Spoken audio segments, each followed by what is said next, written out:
ସୁସ୍ୱାଗତମ୍ ପିଲାମାନେ। ତୁମେମାନେ ସବୁ କେମିତି ଅଛ? ଭଲ ଅଛ ତ? ବହୁତ ବଢ଼ିଆ। ଏହିପରି ତୁମେମାନେ ସବୁବେଳେ ଭଲରେ ରହିଥାଅ। ଆଚ୍ଛା, ସମସ୍ତେ ଖାଇଛ ତ? କ'ଣ କହିଲ? ଖାଇଛ? ବହୁତ ବଢ଼ିଆ। ସବୁବେଳେ ଏମିତି ଖାଇକରି ବିଦ୍ୟାଳୟକୁ ଯିବ, କାରଣ ଖାଇକରି ଗଲେ ପାଠପଢ଼ା ପ୍ରତି ଆଗ୍ରହ ଆସେ। ଆଚ୍ଛା, କହିଲ ପିଲାମାନେ, ଆଜି ଆମେ କ'ଣ ପଢ଼ିବା? ହଁ, ଆଜି ଆମେ ତୁମ ତୃତୀୟ ଶ୍ରେଣୀ ପରିବେଶ ପାଠ ବିଚିତ୍ର ଆମ ପୃଥିବୀ ବହିର ପର୍ବପର୍ବାଣୀ ପାଳନ ପ୍ରସଙ୍ଗରେ ଆଲୋଚନା କରିବା। ଗତ ଅଧ୍ୟାୟରେ ଆମେମାନେ ତୁଳସୀର ମାମୁଁ ଘର ବୁଲା ସମ୍ପର୍କରେ ଆଲୋଚନା କରିଥିଲେ। ସମସ୍ତଙ୍କର ମନେ ଅଛି ତ? ଆଚ୍ଛା, କହିଲ ଦେଖି, ତୁଳସୀ ତାର ମାମୁଁ ଘରେ କ'ଣ କ'ଣ ସବୁ ଦେଖିଥିଲା? ହଁ, ତା ମାମୁଁ ଘର ବଗିଚାରେ ଥିବା ବିଭିନ୍ନ ପ୍ରକାରର ଫୁଲ, ଯେମିତିକି ଗେଣ୍ଡୁ ଫୁଲ, ମନ୍ଦାର ଫୁଲ, ଗୋଲାପ ଫୁଲ, ପଳାଶ ଫୁଲ, ସୂର୍ଯ୍ୟମୁଖୀ ଆଦି ଫୁଲ ଗଛ ଗୁଡ଼ିକ ଦେଖିଥିଲା। ଆଚ୍ଛା, କହିଲ ଦେଖି, ଗତ ଅଧ୍ୟାୟରେ ତୁଳସୀ ତା ମାମୁଁ ଘର ବଗିଚାରେ କେଉଁ କେଉଁ ଫୁଲ ଗଛ ସବୁ ଦେଖିଥିଲା? ହଁ, ଗେଣ୍ଡୁ, ମନ୍ଦାର, ଗୋଲାପ, ସୂର୍ଯ୍ୟମୁଖୀ, ପଳାଶ ଆଦି ଫୁଲ ଗଛ ଗୁଡ଼ିକ ଦେଖିଥିଲା। ଆଚ୍ଛା, କହିଲ ପିଲାମାନେ, ସୂର୍ଯ୍ୟମୁଖୀ ଫୁଲର ରଙ୍ଗ କିପରି? ହଁ, ହଳଦିଆ ରଙ୍ଗ। ଆରେ ବାଃ, ବହୁତ ବଢ଼ିଆ। କେତେ ସୁନ୍ଦର ଉତ୍ତର ତୁମେମାନେ ଦେଉଛ। ଏବେ ମୋତେ କହିଲ, ସୂର୍ଯ୍ୟମୁଖୀ ଫୁଲର ବିଶେଷତା କ'ଣ? ହଁ, ଏହା ସୂର୍ଯ୍ୟଙ୍କ ଆଡ଼କୁ ମୁହଁ କରି ରହିଥାଏ। ଗତ ଅଧ୍ୟାୟରେ ଆମେ ଆଲୋଚନା କରିଥିଲେ ଯେ ସୂର୍ଯ୍ୟମୁଖୀ ଫୁଲ ସବୁବେଳେ ସୂର୍ଯ୍ୟଙ୍କ ଆଡ଼କୁ ମୁହଁ କରି ରହିଥାଏ। ତୁମେ ଏ ଚିତ୍ରକୁ ଦେଖ ତ, ଏଠାରେ ସୂର୍ଯ୍ୟମୁଖୀ ଫୁଲଟି କିପରି ସୂର୍ଯ୍ୟଙ୍କ ଆଡ଼କୁ ମୁହଁ କରି ରହିଛି। ଏବେ ମୋତେ କୁହ ତ, ପଳାଶ ଫୁଲର ରଙ୍ଗ କିପରି? ହଁ, ଲାଲ ରଙ୍ଗର ଫୁଲ। ତୁମେ ଏ ଚିତ୍ରକୁ ଦେଖୁଛ ତ, ଜାଣିପାରୁଥିବ ନିଶ୍ଚିତ ଭାବରେ ଯେ ଏହା ହେଉଛି ପଳାଶ ଫୁଲର ଚିତ୍ର। ଏହି ଫୁଲର ରଙ୍ଗ କିପରି? ହଁ, ଲାଲ ରଙ୍ଗର। ଆଚ୍ଛା, କହିଲ ପିଲାମାନେ, ଏହି ପଳାଶ ଫୁଲ କେଉଁ ଋତୁରେ ଫୁଟେ? ହଁ, ବସନ୍ତ ଋତୁରେ ଫୁଟେ। ଆଚ୍ଛା, ବସନ୍ତ ଋତୁ ବିଷୟରେ ଜାଣିବା ପୂର୍ବରୁ ମୋତେ କହିଲ, ତୁମେମାନେ ଅନ୍ୟ ସବୁ ଋତୁ ଗୁଡ଼ିକ ମନେ ରଖିଛ ତ? କ'ଣ କହିଲ? ମନେ ନାହିଁ, ଭୁଲି ଯାଇଛ? ଆଚ୍ଛା, ଠିକ୍ ଅଛି। ତାହେଲେ ଆଜି ଆମେ ଗୋଟେ କବିତା ମାଧ୍ୟମରେ ଅନ୍ୟ ଋତୁ ଗୁଡ଼ିକ ବିଷୟରେ ଆଲୋଚନା କରିବା। ତୁମମାନଙ୍କୁ କବିତା ଭଲ ଲାଗେ ତ? ତାହେଲେ ଆସ ଆମେ ଋତୁ ଜାଣିବା। ଗ୍ରୀଷ୍ମ ଆସେ ଖରା ସାଥେ, ଛତା ଧରି ଚାଲୁ ପଥେ। ବର୍ଷା ଆସେ ମେଘ ଘେରି, ବେଙ୍ଗରଡ଼ି କରେ କେ କଟର କରି। ଶରତ ଆସିଲେ ନିର୍ମଳ ଆକାଶ, ଶିଉଳି ଫୁଲର ମିଠା ବାସ। ହେମନ୍ତ ଆସିଲେ କଅଁଳ ଶୀତ, ଧାନ ଖେତେ ଗାଏ ଚଷା ପୁଅ ଗୀତ। ଶୀତ ଆସିଲେ ଥରଇ ଦେହ, ନିଆଁ ଜାଳି ପାଶେ ବସିବାକୁ ହ। ବସନ୍ତ ଆସେ ଫୁଲର ମେଳେ, ଋତୁରାଜ ସେ ତ ସଭେଙ୍କ ଗହଳେ। ଆଚ୍ଛା ପିଲାମାନେ, ତୁମକୁ କବିତାଟି କିପରି ଲାଗିଲା? କ'ଣ କହିଲ? ଭଲ ଲାଗିଲା? ଆରେ ବାଃ, ବହୁତ ବଢ଼ିଆ। ଆଚ୍ଛା, ତୁମେମାନେ ମୋ ସହିତ କବିତା ଆବୃତ୍ତି କରୁଥିଲ ତ? ହଁ, ବହୁତ ବଢ଼ିଆ। ଆଚ୍ଛା, ମୋତେ କହିଲ, ଏଇ ଯୋଉ କବିତାଟି ଆମେ ଗାଇଲେ, ଏଥିରେ କେଉଁ ବିଷୟରେ ଆଲୋଚନା କରାଯାଇଛି? ହଁ, 6ଟି ଯାକ ଋତୁ ବିଷୟରେ ଆଲୋଚନା କରାଯାଇଛି। ଆଚ୍ଛା ପିଲାମାନେ, ଆମର କେତୋଟି ଋତୁ ଅଛି? ହଁ, 6ଟି ଋତୁ ଅଛି। ଆଚ୍ଛା, ସେଗୁଡ଼ିକ ବର୍ତ୍ତମାନ ତୁମେ କହିପାରିବ ତ?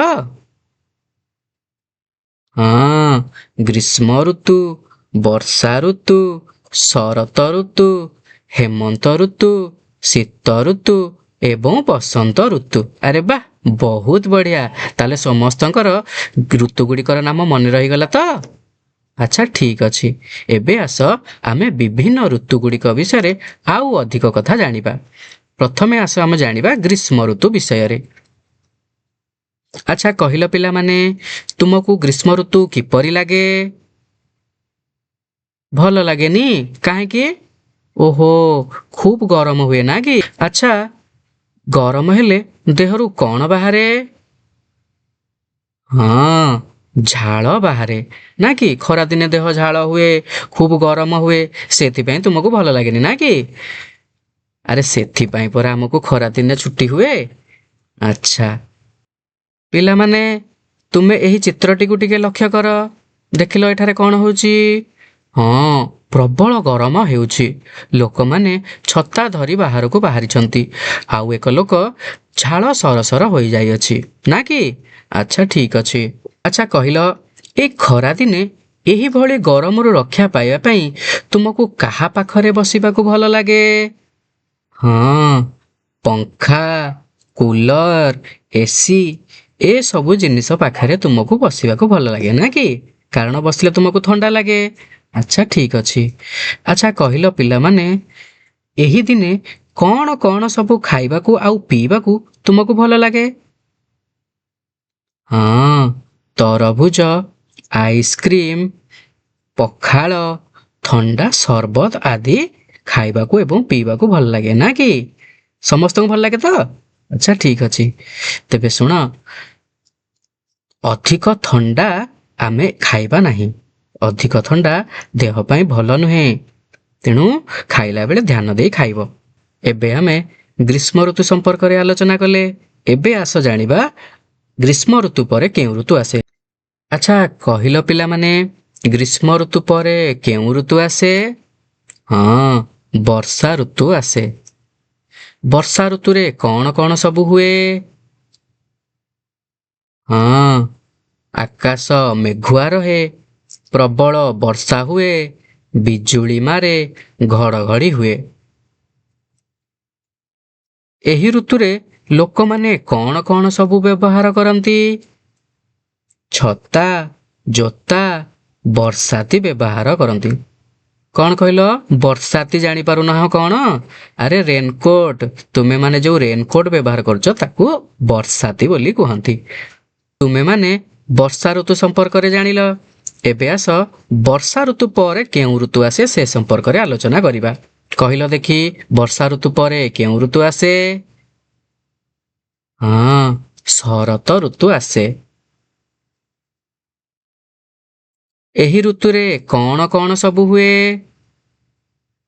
ଆକାଶ ନିର୍ମଳ ରହେ, କାଶତଣ୍ଡି ଫୁଲ ଫୁଟେ, ଦଶହରା ପର୍ବ ପଡ଼େ। ଏବେ ଆସ ଶରତ ଋତୁ ପରେ କେଉଁ ଋତୁ ଆସେ ଜାଣିବା। କହିଲ ଦେଖି, ଶରତ ଋତୁ ପରେ କେଉଁ ଋତୁ ଆସେ? ହଁ, ହେମନ୍ତ ଋତୁ ଆସିଥାଏ। ଏଇ ଚିତ୍ରଟିକୁ ଟିକେ ଲକ୍ଷ୍ୟ କର। ଏ ଚିତ୍ରରେ ତୁମେ କଣ ଦେଖୁଛ? ଆଚ୍ଛା କହିଲ ଦେଖି, ଏହି ଋତୁରେ କଣ କଣ ହୁଏ? କଅଁଳ ଶୀତ ଆରମ୍ଭ ହୁଏ, ଚାରିଆଡ଼େ କାକର ପଡ଼େ, ପ୍ରଥମାଅଷ୍ଟମୀ, କାର୍ତ୍ତିକ ପୂର୍ଣ୍ଣମୀ, ମାଣବସା ଗୁରୁବାର ଆଦି ପର୍ବ ପଡ଼ିଥାଏ। ତୁମେମାନେ ପ୍ରଥମାଷ୍ଟମୀ ବିଷୟରେ ନିଶ୍ଚିତ ଭାବରେ ଜାଣିଥିବ। ପ୍ରଥମାଷ୍ଟମୀରେ ଘରର ବଡ଼ ପିଲାମାନେ ପୂଜା ହୁଅନ୍ତି। ଘରେ ଏଣ୍ଡୁରି ପିଠା ହୁଏ ନା କି? ଆଚ୍ଛା, କାର୍ତ୍ତିକ ପୂର୍ଣ୍ଣମୀ ବିଷୟରେ ମଧ୍ୟ ତୁମେ ଜାଣିଥିବ। ଏହି ଦିନ ଆମେ ଡଙ୍ଗା ଭସାଇଥାଉ। ତା ଛଡ଼ା ମାଣବସା ଗୁରୁବାର ବିଷୟରେ ସମସ୍ତେ ଜାଣିଥିବେ। ଘରେ ମା ମାନେ ମାଣ ବସାଇଥାନ୍ତି ଏବଂ ମା ଲକ୍ଷ୍ମୀଙ୍କୁ ପୂଜା କରିଥାନ୍ତି ନା କି? ଆଚ୍ଛା ଠିକ୍ ଅଛି। କହିଲ ଦେଖି, ହେମନ୍ତ ଋତୁ ପରେ କେଉଁ ଋତୁ ଆସେ? ହଁ, ଶୀତ ଋତୁ ଆସେ। ଶୀତ ଋତୁରେ କଣ କଣ ସବୁ ହୁଏ? ହଁ, ଏହି ଋତୁରେ ଉତ୍ତର ଦିଗରୁ ଥଣ୍ଡା ପବନ ବହେ, ପ୍ରବଳ ଶୀତ ହୁଏ। ଶୀତ ଦାଉରୁ ରକ୍ଷା ପାଇବା ପାଇଁ ଆମେ ଚାଦର, କମ୍ବଳ ଆଦିର ବ୍ୟବହାର କରୁ ଏବଂ ବିଭିନ୍ନ ପ୍ରକାରର ଶୀତ ପୋଷାକ ପିନ୍ଧିଥାଉ। ଏହି ଋତୁରେ ପିଲାମାନେ ଦିନ ସାନ ଏବଂ ରାତି ବଡ଼ ହୁଏ। ଘନ କୁହୁଡ଼ି ଦେଖାଯାଏ। ଶାମ୍ବ ଦଶମୀ, ମକର ସଂକ୍ରାନ୍ତି, ସରସ୍ୱତୀ ପୂଜା ଆଦି ପର୍ବ ପଡ଼ିଥାଏ। ତୁମେମାନେ ତ ଶୀତ ଋତୁ ବିଷୟରେ ଜାଣିଲ। ଏବେ ଆସ ଶୀତ ଋତୁ ପରେ କେଉଁ ଋତୁ ଆସେ ସେ ସମ୍ପର୍କରେ ଆଲୋଚନା କରିବା। କହିଲ ଦେଖି, ବର୍ଷର ଶେଷ ଋତୁର ନାମ କ'ଣ? ହଁ, ବସନ୍ତ ଋତୁ।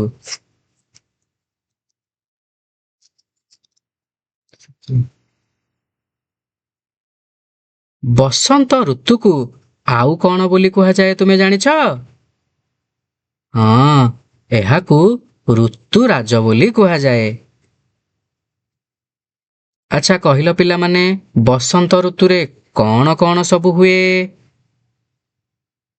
ଏହି ଋତୁରେ ବେଶୀ ଗରମ କିମ୍ବା ଶୀତ ଅନୁଭୂତ ହୁଏ ନାହିଁ।